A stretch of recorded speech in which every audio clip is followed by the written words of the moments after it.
Kati ya maeneo ambayo yanasubiriwa kwa hamu sana katika pambano la leo, mechi ya raundi ya 26 ya ligi kuu Tanzania bara kati ya wenyeji wekundu wa Msimbazi Simba dhidi ya Pamba Jiji kutoka kule jijini Mwanza, ni namna ambavyo Simba wataongeza ubora wao katika kutumia nafasi wanazozitengeneza, lakini Pamba Jiji kuona namna gani ambavyo wataongeza ubora wao katika kuzuia golini kwao kufikiwa mara nyingi zaidi kuliko ilivyo sasa. Ni kwa sababu gani? Ni katika mechi ambayo Simba kila hali watakuwa wanahitaji pointi 3 kwenye msimamo wa ligi kuu Tanzania bara hivi sasa, baada ya watani zao wa jadi Yanga kucheza na kushinda, kiasi ya kwamba sasa wako juu kileleni kwa tofauti baina yao na Yanga ya pointi 5, kwa sababu Yanga na pointi 63, Simba na pointi 58.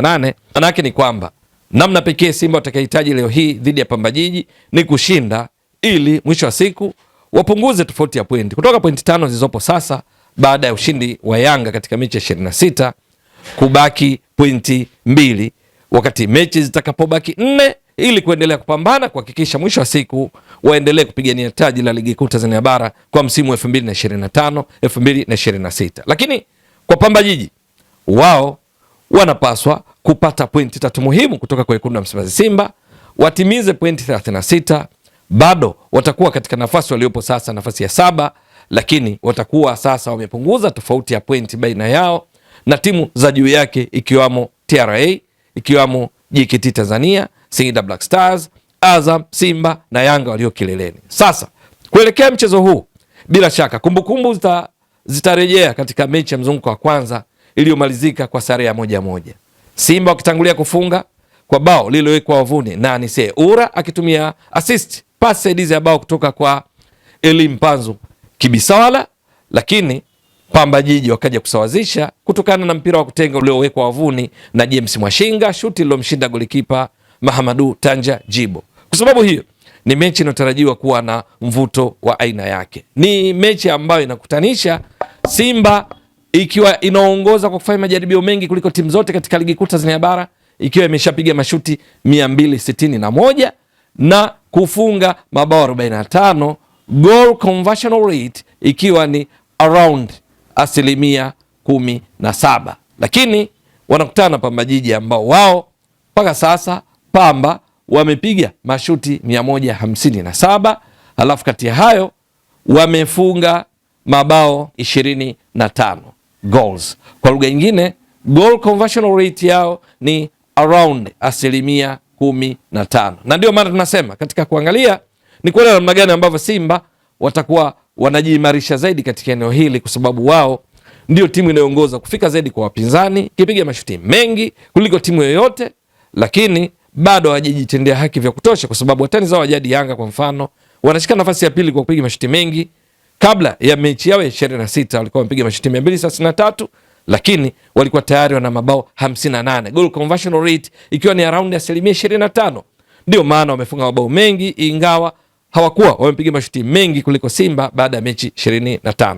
Kwa sababu hii ndio maana sehemu ambayo itatarajiwa kuangaliwa sana na kocha Steve Barker na timu yake ni kuona wanaboresha eneo hilo, kwa sababu Simba juu ya kumiliki zaidi mpira sio shida zao. Simba kucheza zaidi katika eneo la mwisho, kwa maana eneo la mpinzani, kufanya majaribio mengi sio shida zao, bali kubadilisha nafasi kwa mabao. Lakini Pamba Jiji wao kupigiwa mashuti mengi ya kulenga shabaha, wamepigiwa mashuti 75 ya kulenga shabaha na wapinzani, yani haya wamepigiwa wao, kiasi ya kwamba kuruhusu mabao 27 mpaka sasa kunatokana tu na ubora wa makipa wao, akiwamo Yona Amos, akiwamo Mohamed Kamara, ambayo imewafanya wacheze saves 48 na hivyo kuruhusu mabao 27 badala ya mabao mengi zaidi, kwa sababu mpigiwa mashuti mengi ya kulenga shabaha. Na hilo litawezekana kutokana na ulinzi imara as a team, walinzi wao pamoja na viungo wao na washambuliaji wao kuanza kuzuia kutokea juu, ile high pressing. Sasa matarajio ni kwamba kwenye mechi ya leo hii itakayochezwa kuanzia saa 10 jioni, vikosi vinaweza kuwa kama ifuatavyo. Kwa wekundu wa Msimbazi Simba, golikipa Mahamadu Tanja Jibo anatarajiwa kuanza pale katika mfumo wa kocha Steve Barker, ambao mara nyingi huwa ni baada ya golikipa anakuwa na walinzi 4, viungo 3, washambuliaji 3, akiwa na mshambuliaji wa bandia katika kikosi kinachoanza, halafu ufanye mabadiliko katika kipindi cha pili kwa kuingia mshambuliaji wa kiasili ambaye mara nyingi huwa ni Selemani Mwalimu. Na nambari 2 matarajio ni kuona Shomari Kapombe akiendelea kuwa pale pindi atakapokuwa fiti. Beki wa kushoto nambari 3 ni Nixon Kibabage, wakati walinzi wa kati matarajio ni kuona Ismail Olivier Toure akiwepo pale pamoja na Roshain Deroko. Lakini katika viungo watatu matarajio ni kuona kunakuwa na Yusuf Kagoma, anakuwa miongoni mwa wale wanaoanza katika viungo watatu, yeye mzuri zaidi katika kuzuia, lakini viungo wa ubunifu Cletus Chota Chama natarajiwa awe miongoni mwao, halafu awepo pia Neo Maema katika wale wanaoanza watatu. Lakini washambuliaji watatu wa bandia ni Eli Mpanzu Kibisawala, ndio anakuwa pale kama false 9. Upande wa kulia Libase Geye, halafu kushoto kuwe na Anise Ura, mchezaji aliyefunga bao pekee katika sare ya 1-1 kwenye mechi ya mzunguko wa kwanza dhidi ya Pamba. Lakini kwa Pamba Jiji matarajio ni kuona mfumo baada ya golikipa kwa kocha Francis Baraza, wanakuwa na walinzi watatu, halafu kunakuwa na viungo watano, washambuliaji wawili, yani baada ya golikipa 3-5-2, ambao golikipa Yona Amos, katika mabeki watatu wakati wanaweza wakawa ni pamoja na Abdulmajid Mangalo, halafu Brian Shianda, au anaweza akawa upande mwingine akawa James Mwashinga, hapa anaweza akawa Brian Eshianda. Halafu katika viungo watano matarajio ni kuona kunakuwa na wingbacks ambao ni Ibrahim Abraham, upande mwingine ni Hassan Kibailo, halafu katikati anaweza akawepo Zabona Mayombe miongoni mwa watakao kuwepo, halafu kukawepo na Kevin Nation pamoja na Shasiri na Himana au John na Kibinge, wakati wale washambuliaji wawili pale juu panaweza wapakawa na Tegis Momanyi pamoja na Peter Luasa, au anaweza akawepo Yonta Kamara katika mfumo huu wa 1-3-5-2, ambao matarajio ni kuona kwamba Ibrahim Abraham na Hassan Kibailo ndo wanaubeba mfumo huu kama mawingback. Wanapozuia muda mwingi wanakuja kuungana na kina James Mwashinga, wanakuja kuungana na kina Brian Shianda, Mangalo, kuhakikisha wanakuwa imara katika eneo la ulinzi, kuongeza idadi ya kwamba mara moja wanakuwa watano kutoka watatu, lakini pia wakipata support kutoka kwa Kevin Nation, kutoka kwa Shasiri na Himana, kufanya kuwe na walau walinzi watano wanapokwenda kushambuliwa kama mstari wa kwanza katika kuzuia, huku wengine pia wakija kuungana nao katika kuzuia. Matarajio ni kuona Simba ndio wakimiliki zaidi mpira, na hasa wakicheza nyumbani kwenye uwanja KMC Complex ambapo mpira unapata nafasi ya kutembea.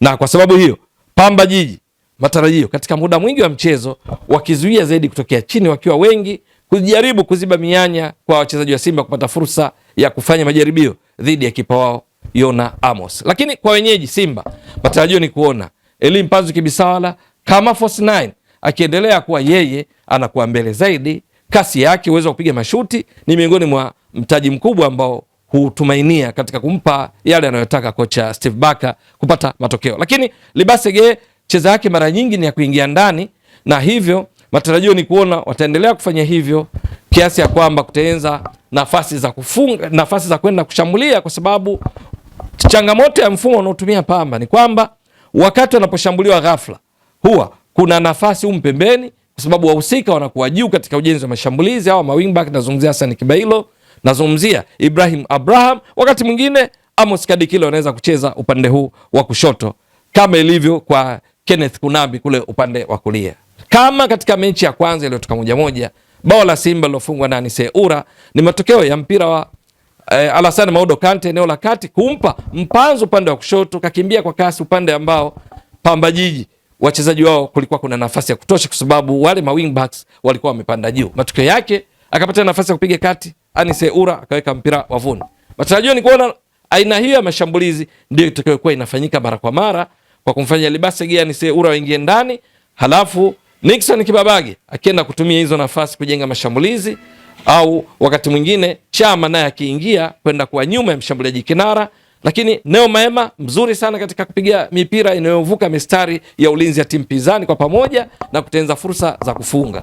Kumuona Shomari Kapombe akipanda zaidi, ama David Kameta Duchu kama atapata nafasi ya kucheza, maana wao ndio watakao kwenda kuongeza mapana ya uwanja, ilhali Yusuf Kagoma atakuwa anakuwa station eneo la kati akiungana muda mwingi na kina Ismail Olivier Toure pamoja na Rushen De Reuck kuhakikisha wanakuwa salama. Matarajio ni kuona ushindani mkali ukiwa sana katika maeneo ya pembeni. Upande wa Lebase Gea ni Seura, upande wa Kibabage na ni Seura umekuwa tishio sana kama ilivyo kwa Lebase Gea, na ndio hushiriki sana katika kutenza mabao. Pamba Jiji watakabiliana vipi na wote hao kuhakikisha wanapata matokeo mazuri? Kama si ushindi, basi kupata sare dhidi ya Simba. Lakini Simba watatumia vipi silaha zao hizo kuhakikisha wanapata pointi 3 muhimu kuwafanya waendelee kuwa katika mbio sahihi za kuwania ubingwa wa ligi kuu Tanzania bara kwa msimu wa 2025-26? Ni swala la kusubiri na kuona. Wewe mtazamaji wa Mbwaduke Stats Sport Next Level, endelea kuunga mkono channel hii kwa kuhakikisha una subscribe, una share, una like na kucomment.